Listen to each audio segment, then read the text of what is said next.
This is The Wire for 2300 Zulu, April 17th, 2025. Precedence is priority. Information cutoff is 2200. Bottom line up front. Mass shooting attack at Florida State University. Multiple casualties reported. Plane hijacked in Belize. Hijacker shot dead by passenger. DNI declassifies document outlining domestic disarmament initiatives. Beginning with international events, in Belize, a man with a knife attempted to hijack a small Tropic Air flight this morning. During the regional flight, authorities state that American passenger Akinyawa Sawa Taylor produced a knife and attempted to seize control of the aircraft. The hijacker's demands included transit out of the country and enough fuel to do so. In the ensuing fray, multiple passengers were stabbed, with at least one passenger receiving severe lacerations. After some time, the pilots were able to barricade themselves in the cockpit to conduct an emergency landing at Philip S.W. Goldson International Airport. After the aircraft came to a halt on the runway, a brief hostage situation ensued before Taylor was shot dead by another passenger on board the aircraft who had a firearm. Analysts comment. While it may seem odd for a passenger to have a gun on a plane, this was a local charter flight and the passenger who shot the hijacker was properly licensed as per the local police commissioner. Additionally, local authorities state that the hijacker was illegally in the country and had been denied entry just a few days prior. On the home front, in Florida, an active shooter situation was reported at Florida State University this afternoon. Initial reports indicate that two separate gunmen conducted a complex small arms attack at the FSU Student Union. As of this report, 2 victims are deceased and 4 others are wounded. Reports have varied throughout the day, however, many locals suggest that one of the shooters was neutralized at the scene by police, and the second shooter was taken into custody. One of the shooters has been identified as Phoenix Eichner, the son of a local sheriff's deputy who used his parents' service weapons in the attack. Analysts comment. This incident could meet the technical criteria for a complex coordinated attack. For the past several days, the Tallahassee Police Department has been warning locals of a training exercise that would involve loud explosions and sounds of gunfire. This exercise was scheduled for the exact time the shooting occurred. If this timing was deliberately chosen, this indicates more deliberate planning efforts on the part of the shooters, who likely sought to use the confusion of a training exercise to increase the effectiveness of their attack. Since one of the shooters has been identified as the son of a sheriff's deputy, he would probably have had even more knowledge of this drill taking place. Choosing to conduct an attack during a training exercise would have increased confusion on the part of first responders, maybe even delayed a response time, and would have reduced the number of people calling 911, since most people would have thought that gunshots would be related to the drill and not a legitimate terror attack. Additionally, some of the photos and videos of the aftermath that are circulating social media right now are exceptionally anger-inducing for reasons that would not be wise to comment on at the moment. In Virginia, throughout the defense community, several personnel shakeups have taken place at the Pentagon over the past few days. So far, the list of personnel placed on suspension is as follows. Colin Carroll, the Chief of Staff or the Deputy Secretary of Defense, Dan Caldwell, Senior Advisor to the Secretary of Defense, and Darren Selnick, the Deputy Chief of Staff. All 3 have been placed on administrative leave following developments in investigations pertaining to various leaks of defense policy. Analysts comment.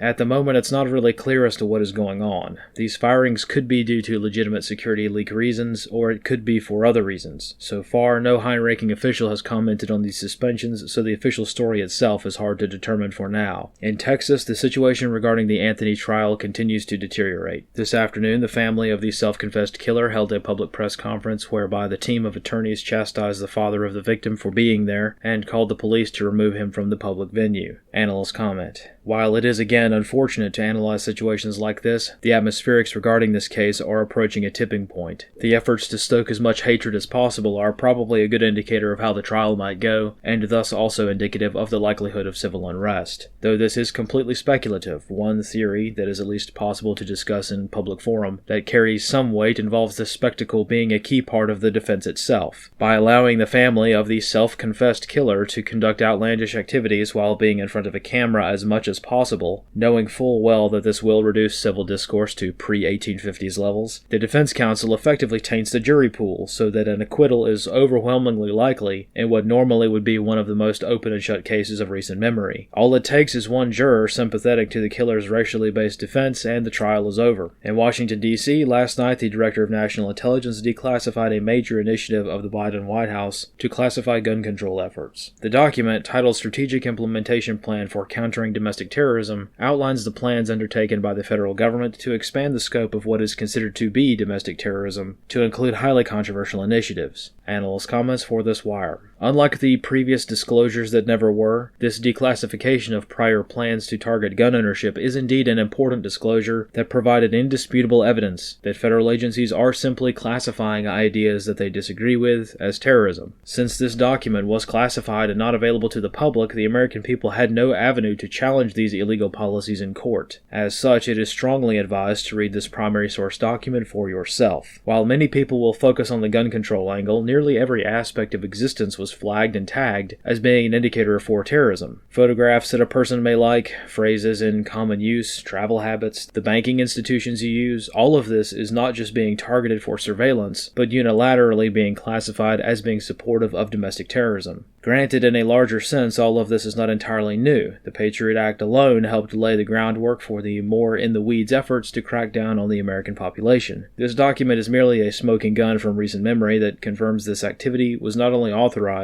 but being undertaken on an industrial scale. And, since this document was classified, this concealment unilaterally marked a substantial number of American citizens as terrorists who had no means of disputing this categorization. However, important as this document may be, it is very likely that the pages that have been released are not the full document. There is no properly formatted cover sheet, just a title page, no introductory letter by the producing agency, nor any reference to who actually wrote this document or which agency it was for. Of course, this could simply be a series of errors, but this is very much at odds with the standard handling procedures for classified information. What's more likely is that this document was part of a larger publication and/or memo that was circulated as part of a larger project, and the more damning pages were declassified by the DNI, but not the entire parent document. This concludes The Wire for 2300 Zulu, April 17th, 2025.